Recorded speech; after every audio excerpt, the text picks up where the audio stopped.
உப்பு அதிகமா இருக்கிற பொருளை சாப்பிட்டா உடல் நோய் வருகிறதுன்னு தெரியுது. ஒரு குறிப்பிட்ட வயசுக்கு மேல அவைகளை எல்லாம் நிறுத்த வேண்டிய கட்டாயத்துக்கு நாம வாரோம். ஆனா பகவான் என்ன சொல்லுகிறார் பாருங்கள், ஆரம்ப காலகட்டத்திலிருந்தே இவைகளை மிதமாக வைத்துக்கொள். அதிக இனிப்பு, அதிக சூடு, அதிக குளிர்ச்சி, அதிக கசப்பு, அதிக புளிப்பு, அதிக உரைப்பு எதுவும் கூடாது. சில பேர் பெருமையா சொல்லுவாங்க, கண்ணுல இருந்து தண்ணி வரணுமா குழம்பு ஊத்துனா. குழம்பு ஊத்தி சாப்பிட்டா கண்ணுல இருந்து தண்ணி வரணும், அப்பதான் சாப்பிட்ட மாதிரி இருக்குமா? எப்படி இருக்கு? அதுக்கு கண்ணுக்குள்ள மிளகா பொடியை போட்டுக்கிட வேண்டியதா இருக்கு. கண்ணுல மிளகா பொடியை போட்டா கண்ணுல இருந்து மடம் தண்ணியா வரும். விஷயம் சாப்பிட்டுக்கிட்டு இருக்கலாம். எவ்வளவு பாருங்க காரம், நாக்க கொண்டு போற காரமா இருக்கு. அப்பதான் நல்லா ருசியா இருக்கான். சூடு பறக்குது சூடு. பார்த்தா சில பேர் காப்பி குடிக்கும் போது பாருங்க வேடிக்கையா இருக்கும். இந்த காப்பி டம்ளரை கையால தொட முடியாது. அதுக்கு ஒரு வேட்டி மாதிரி கைக்குட்டையை கட்டி அதை கையில பிடிச்சு குடிக்காது. இந்த கை சூடு பொறுக்க மாட்டேங்குதான். அதுல கைக்குட்டையை சுத்தி குடிச்சா அந்த வாய் எப்படி பொறுக்குது பாருங்க. அவ்வளவு சூடுல ஏயா கொஞ்சம் ஆற வச்சு குடிச்சா என்ன, ரெண்டு ஆத்தி குடிச்சா என்ன? அதுக்கு தானே ஒரு தபராவும் ஒரு டம்ளரும் இருக்கு. ஆத்தி குடிக்க வேண்டிய இல்ல, எனக்கு கொஞ்சம் சூடு ஆறுனா கூட குடிக்க முடியாது, அப்படியே குடிக்கணுமா?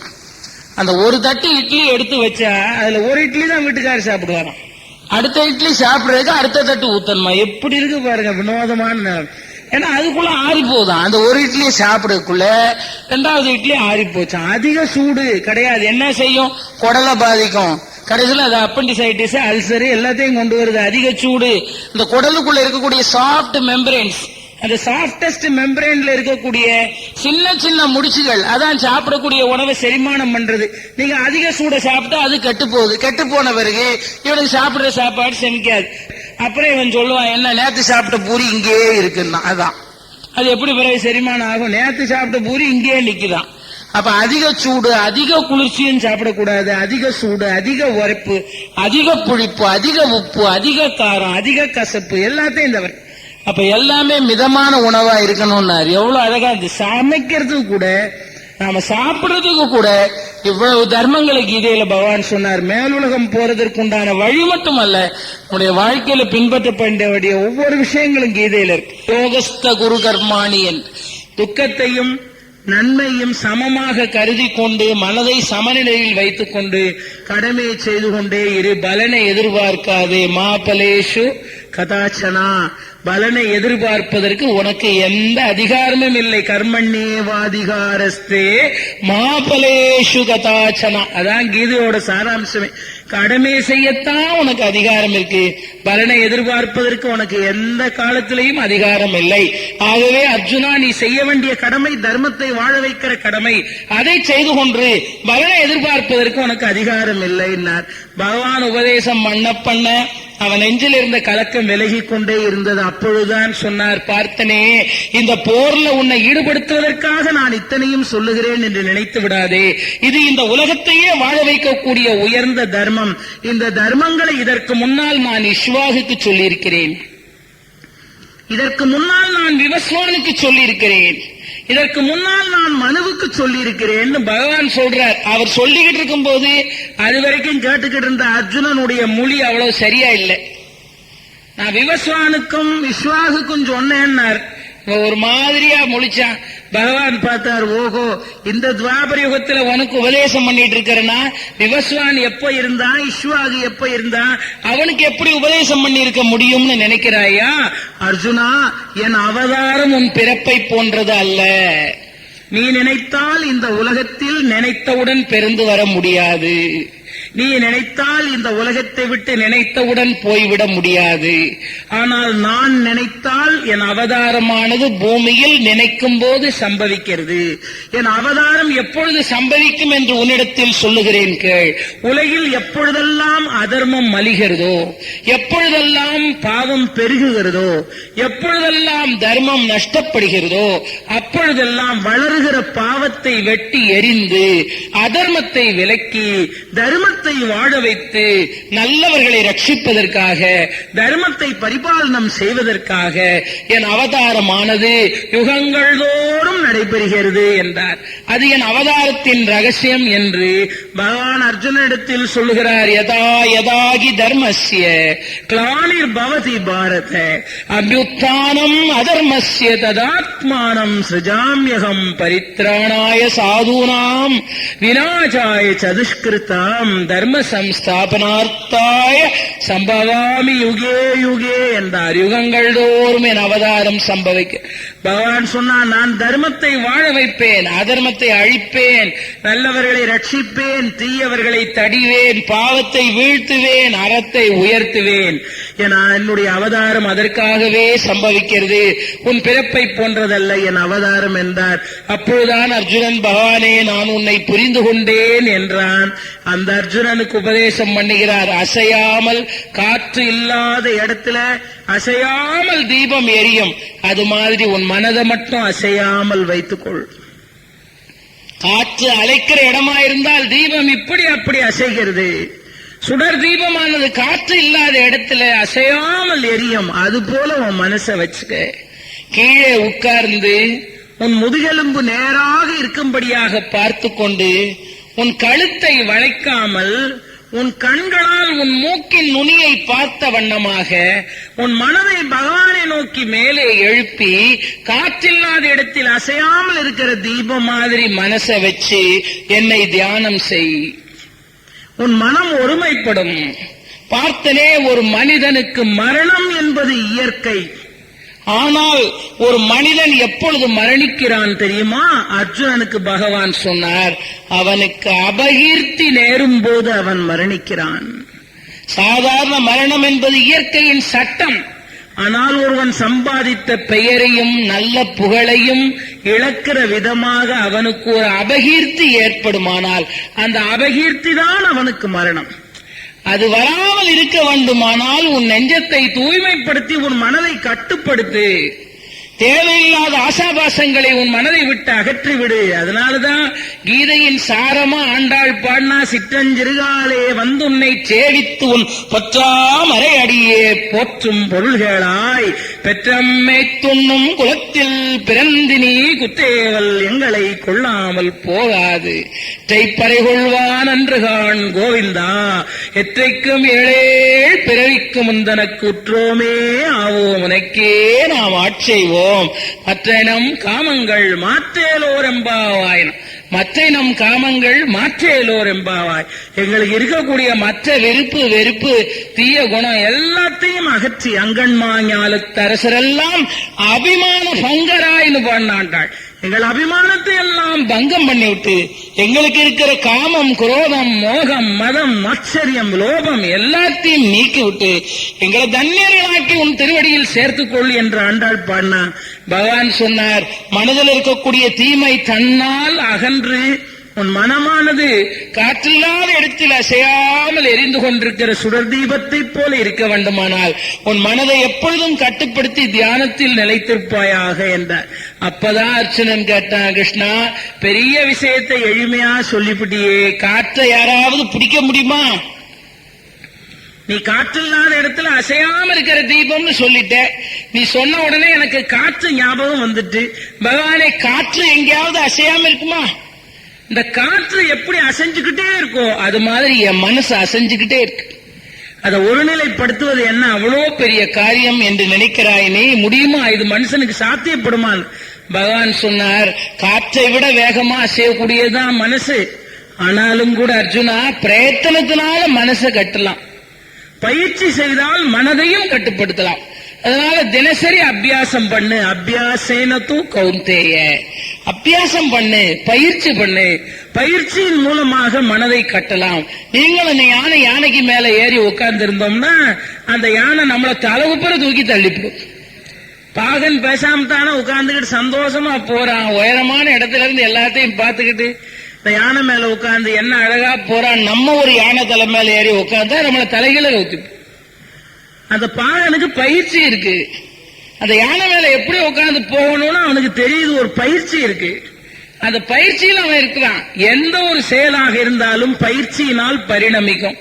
அப்படின்னா அந்த மனசை கட்டுப்படுத்தக்கூடிய விஷயத்தையும் பயிற்சி பண்ணினால் மனம் கட்டுப்படும் என்று பகவான் சொல்லுகிறார். அபியாசேன தூ கௌந்தேய. பொழுதுதான் அர்ஜுனனுக்கு சொன்னார், அர்ஜுனா இந்த உலகத்தில் உள்ள சகல உயர்ந்த பொருள்களிலேயும் நான் உயர்ந்தவனாயிருக்கிறேன். என் திவ்ய மகிமைகளை எல்லாம் உனக்கு சொல்லுகிறேன் கேள் என்று தன்னுடைய பெருமைகளை எல்லாம் பகவான் அர்ஜுனனுக்கு சொன்னார். இது பகவானே பகவானுடைய பெருமைகளை சொன்ன இடம். பகவானே அவனுடைய பெருமைகளை சொன்ன இடம் கீதையில. அந்த யோகத்துக்கு பேர் வச்சாங்க, அழகா வச்சாங்க. என்ன பேரு? விபூதி யோகம்னு பேர். விபூதி என்றால் மகிமை என்று பொருள். தன்னுடைய பெருமைகளை எல்லாம் சொல்லுகிறேன்னு பகவான் தொடங்குறார். ஆனா முடிக்கும் போது எப்படி முடிக்கிறார்னு பாருங்க. ஆரம்பிக்கும் போது என் மகிமைகளை எல்லாம் உனக்கு சொல்லுகிறேன் கேள் அப்படின்னு சொல்லிட்டு தொடங்கினார். அர்ஜுனா, இந்த உலகில் என்னை விட சிறந்த வஸ்து என்று ஒன்று இல்லை. இந்த உலகிலே உள்ள எல்லா உயர்ந்த பொருள்களிலேயும் நான் உயர்ந்தவனாக இருக்கிறேன். என்னை காட்டிலும் உயர்ந்தது என்று ஒன்று இல்லை. அர்ஜுனா, நான் ஆதித்யர்களில் மகாவிஷ்ணுவாக இருக்கிறேன். நான் காற்றில் மரீசியாக இருக்கிறேன். நான் நட்சத்திர மண்டலத்தில் சந்திரனாக இருக்கிறேன். நான் ஒளி தருவதிலே சூரிய பகவானாக இருக்கிறேன். நான் உயர்ந்து நிற்பதிலே ஆகாசமாக இருக்கிறேன். நான் காட்டில் வாழக்கூடிய மிருகங்களில் சிங்கமாக இருக்கிறேன். நான் நீரில் வாழக்கூடிய பிராணிகளில் சுறாமீனாக இருக்கிறேன். நான் யானைகளிலே ஐராவதமாக இருக்கிறேன்.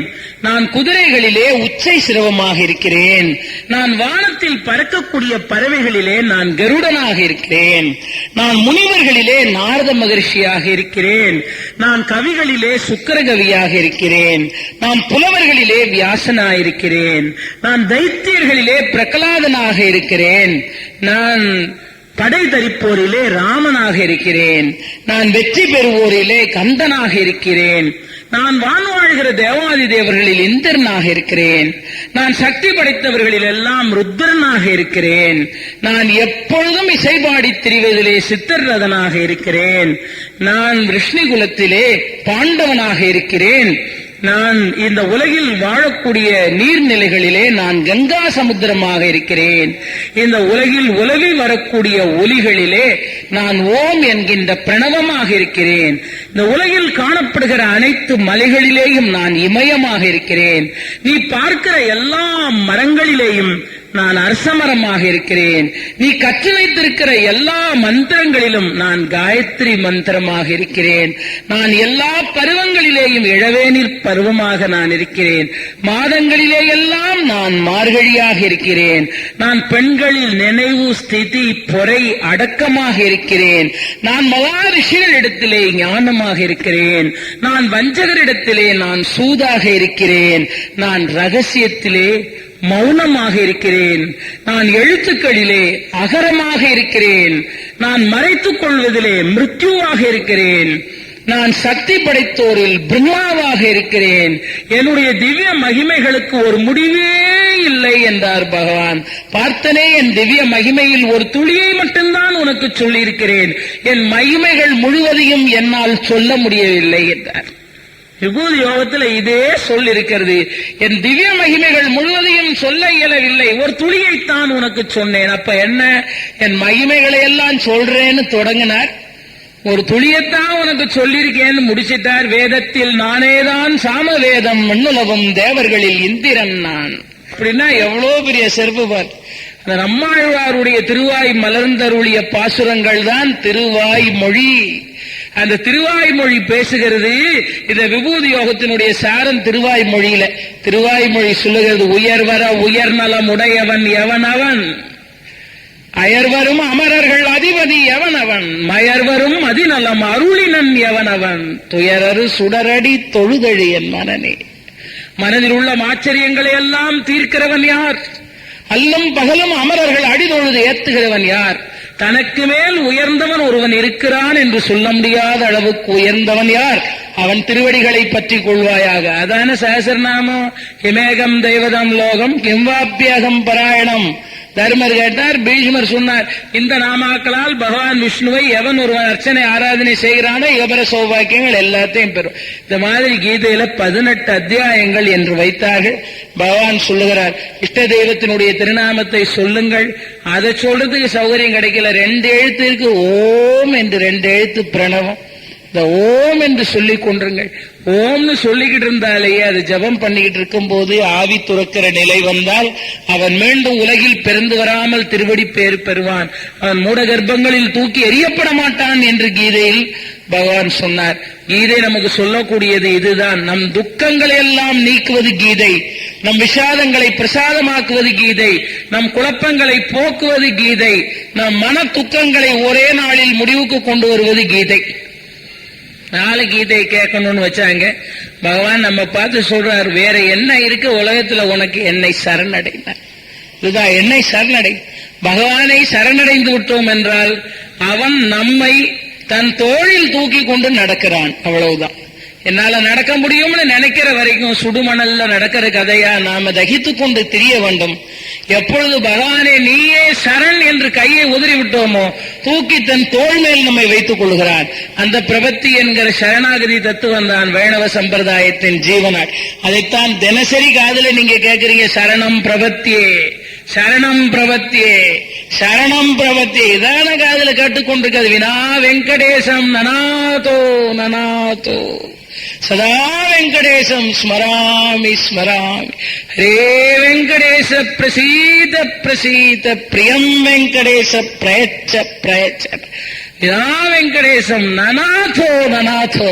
வெங்கடேசனுக்கு மேல ஒருத்தர் உண்டா என்று கேட்டால் நனாதோ நனாதோ, கிடையாது கிடையாது. வெங்கடேசனுக்கு மேல ஒருவர் கிடையாது. தினசரி நம்ம காதுல கேக்கு. வினா வெங்கடேசம் நனாதோ நனாதோ சதா வெங்கடேசம் ஸ்மராமி ஸ்மராமி. அவனுக்கு மேல ஒருத்தர் இல்ல, அதனால தினசரி அவன் அமாவை சொல்லு, தினசரி அவன் அமாவை சொல்லு. அவனுக்கு மேல ஒருத்தர் இல்லை. பகவான் அர்ஜுனப்பா சொன்னார், என்னை சரணாக அடைந்தவனை நான் ஒரு காலம் தள்ளியதாக சரித்திரம் கிடையாது. இதை பூமியில் இருக்கிற மனிதர்களுக்கு நீ சத்தியம் செய்து சொல் என்றான் பகவான். அன்பர்களே, கீதையில நீங்கள் எதை மறந்தாலும் இதை மறவாதீர்கள். பகவான் அர்ஜுனனிடத்தில் சொன்னார், அர்ஜுனா, என்னை சரணமாக அடைந்தவனை நான் ஒரு நாளும் தள்ளியவன் இல்லை. இதை பூமியில் உள்ள மனிதர்களுக்கு நீ சத்தியம் பண்ணி சொல் என்றார் பகவான். அப்ப என்ன அர்த்தம்? அவனை சரணமா அடைஞ்சா நம்ம தள்ள மாட்டான், நமக்கு சரணம் தருவான், நமக்கு அபயம் தருவான், நம்மை தள்ள மாட்டான். அதனாலதான் ஆழ்வார்கள் பாடினாங்க, எனக்கு ஊரும் கிடையாது, காணியும் கிடையாது, உறவும் கிடையாது, ஒண்ணும் கிடையாது, உன் பாதம் தான் இருக்கு, ஊரிலேன் காணி இல்லை, உறவு மற்றொருவர் இல்லை, பாரில் நின் பாதமூலம் பற்றிலேன் பரமமூர்த்தி, காரொழி வண்ணனே கண்ணனே கடறுகின்றேன், ஆருளார் கலைகண்ணம்மா அரங்கமா நகருளானே. எனக்கு யார் இருக்கிறார்கள் என் துன்பத்தை போக? பகவானே, தளர்ந்தேன், என்னை கைப்பிடி என்கிறார் ஆழ்வார். அகலகில்லேன் இறையும் என்ற அலர்மேல் மங்கை உரை மார்பா, நிகரில் புகழாய் உலகம் ஒன்றுடையாய், என்னை ஆழ்வோரே, நிகரில் அமரர் முனிகணங்கள் விரும்பும் திருவேங்கடத்தாரே, புகழொன்றில்லாத அடியேன் உன் அடிக்கீழ் அமர்ந்து புகுந்தேன். புகழ் கிடையாது, கதி கிடையாது, கதி இல்லாதவனுக்கு கதியா இருக்கிறவன் பகவான். கீதை சொல்லுகிறது, எல்லாவற்றையும் விட்டுவிடு, உன் சோகங்களையும் கவலைகளையும் கவலைகளையும் கஷ்டங்களையும் எங்கிட்ட கொடுத்துரு, உன் சேமத்தையும் லாபத்தையும் நாம் பார்த்துக்கிற. அனன்யா சிந்தயந்தோ மாம்யே ஜனாகா பரியுபாஷதே தேஷாம் நித்யாபியுக்தானாம் யோகக்ஷேமம் வகாமியகம். உன் யோகத்தை சேமத்தை நாம் பார்க்கிற, உன் கவலை கஷ்டத்தை எல்லாம் எங்கிட்ட கொடு. பூமியில நம்ம பார்த்து இப்படி சொல்லுவார் யாராவது உண்டா? பகவான் சொல்லுகிறார், உன் துன்பத்தை என்னிடத்தில் கொடுத்து விடு, என்னை சரணமாக அடை. சர்வதர்மான் பரித்யஜ்ய மாமேகம் சரணம் ரஜ அகம் துவா சர்வபாவேப்யோ மோட்சயிஷ்யாமி மா சுசகா. என்னை சரணமாக அடைந்தவனை சகலவிதமான துக்கங்களிலிருந்தும் விடுவிக்கிறேன். இதான் கீதையின் நிறைவான பகுதி. என்னை சரணடை, உன்னை சகலவிதமான துக்கங்களில் இருந்து விடுவிக்கிறேன் என்று சொன்னார் பகவான். கேட்ட பிறகுதான் அர்ஜுனன் மனதில் இந்த கீதா ரசத்தை கேட்ட பிறகு அவன் மனதில் தெளிவு ஏற்பட்டது. தெளிவு ஏற்பட்ட பிறகு பகவானை பார்த்து அர்ஜுனன் சொன்னான், அச்சுதா, உந்தன் அருள்மொழி கேட்டேன், அருமை, அதிசயம், அற்புதம், அடடா ஓ அதிசயம், என் நெஞ்சம் தெளிந்தது, நினைவு எழுந்தது, நாளும் தெரிந்தது, நன்னிலை பெற்றேன், நன்னிலை பெற்றேன். இனி கண்ணன் சொல்லே கடவுள் சொல்லாம், கண்ணன் சொல்லே கடவுள் சொல்லாம், காண்டீபத்தை நான் கையில் எடுத்தேன் என்றான். என் உடம்பெல்லாம் நடுங்குகிறது, நான் குழப்பமாயிருக்கிறேன் என்று விஷாதத்தில் சொன்னவன் இப்பொழுது பிரசாதமாகி போனான். அவன் பேசினான், கண்ணன் சொல்லே கடவுள் சொல், காண்டீபத்தை கையில் எடுத்தேன், இனி தர்மத்தை வாழ வைப்பதற்கு உன் கையில் கையில் கருவியாக இருப்பேன். தஸ்மாத்வ முத்திஷ்ட யசோ லபஸ்வ ஜித்வா சத்ருன் புங்ஸ்வராஜ்யம் ஸ்மிருதம் மயைவேதா நிகதா பூர்வமேவ நிமித்த மாத்திரம் பவ சவ்ய சாட்சின். பகவான் சொன்னார், என் கையில் கருவியாக நின்று தொழில் செய்கின்றார். அந்த கருவி சோர்ந்து கிடந்த அர்ஜுனன் என்கிற கருவி தர்மத்தை வாழ வைக்கிற உத்வேகமான கருவியாக பகவான் கையில் நின்று தொழிற்பட்டது. அன்பர்களே, நாமெல்லாம் உடைந்த பாண்டங்கள், கிழிந்த பழந்துணிகளுக்கு சமமானவர்கள், உதவாமல் போன கருவிகளைப் போன்றவர்கள். ஆனால் பகவான் நம்மை கையில் எடுத்துக்கொண்டார் என்றால் சோர்வடைந்த அர்ஜுனனை உள்ளபடியாகவே உத்வேகமும் எழுச்சியும் உடைய மகாவீரனாக மாற்றியது போல நம் பலவீனங்களை பகவான் பலமாக மாற்றுவார், நம் அஞ்ஞானத்தை ஞானமாக மாற்றுவார், நம் சோர்வை மகிழ்வாக மாற்றுவார், நம் மனக்கலக்கத்தை அமைதியானதாக மாற்றுவார், நம்முடைய துன்பங்களை மாற்றி நம்மை ஆனந்தமயமாக்குவார். அந்த சாந்தத்தையும் அமைதியையும் நிர்மலமான சந்தோஷத்தையும் இந்த கீதோபதேசமானது நம் எல்லாருக்கும் தர வேண்டும் என்று சொல்லி 18 அத்தியாயங்களை உடையதாகிய அமுத கடலான கீதையிலிருந்து சில துளிகளை மட்டும் காலத்தின் அருமை கருதி இந்த நல்ல நாளில் உங்களோடு பகிர்ந்து கொள்ளக்கூடிய இந்த சிறப்பான வாய்ப்பை வழங்கிய அன்பர்களுக்கு என் நன்றியை பாராட்டி இறையருளை வாழ்த்தி வணங்கிய என் இஷ்ட தெய்வமான செந்தில்நாத பெருமானின் திருவடி மலர்களை தொழுது உங்கள் எல்லாருக்கும் நன்றி பாராட்டி அமைகிறேன்.